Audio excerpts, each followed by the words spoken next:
can you win? You can't win. The game is fixed.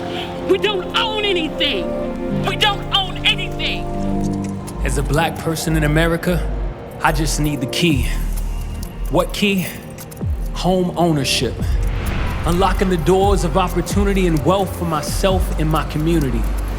7 out of 10 white Americans own a home, while only 4 out of 10 black Americans own a home.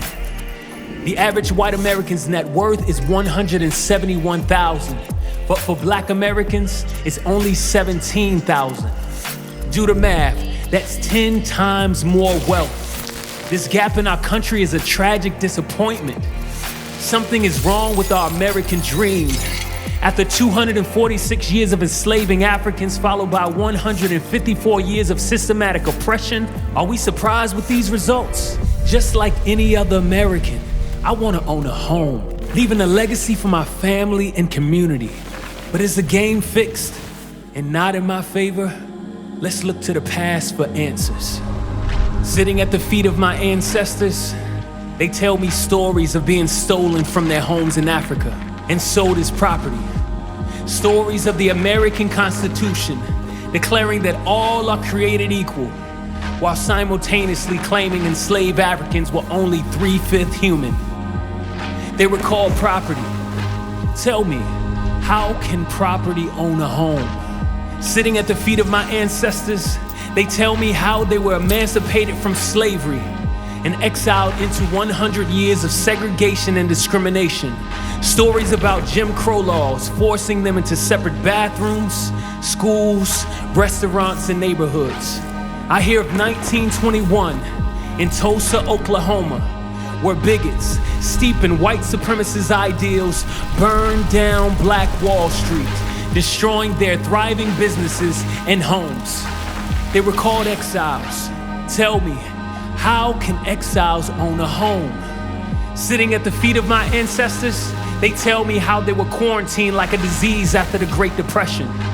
The Federal Housing Administration drew red lines around their communities, marking them as undesirable.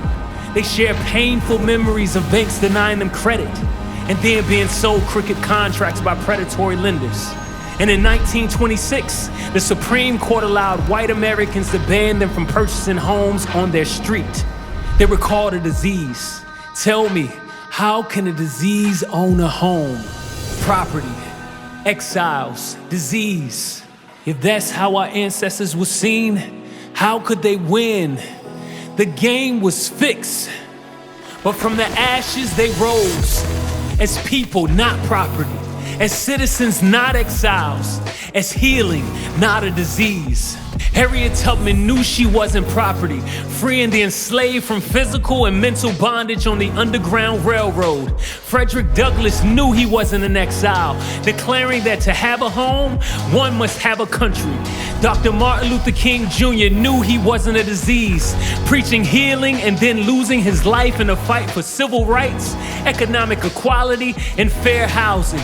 The week after his assassination, the Fair Housing Act was signed into law, making it illegal to keep Black Americans, like my grandparents, from owning homes. Tubman, Douglass, King. They started this battle for true liberty and justice for all. Today, we're standing on their shoulders, boldly fighting to defend policies like the Community Reinvestment Act and Dodd-Frank Wall Street reform. Laws that are helping close the devastating wealth gap created by America's transgressions of slavery, Jim Crow, and redlining. So as a black person in America, grabbing the keys to home ownership, I open the doors of opportunity and wealth for myself and my family. My hope is realizing an America that collectively acknowledges the wrongs done in our past and boldly roots out inequality in our present, that forever invests in Black lives and communities. A solid foundation has been established, but much is left to build. Our generation, empowered by honest lenders and protected by federal laws, can create wealth and close the gap. Because America is our country. This is our home, and it is our time to rise. Into a daybreak miraculously clear, I rise, bringing the gifts that my ancestors gave. I am the hope and the dream of the slave. And so, naturally, there I go rising.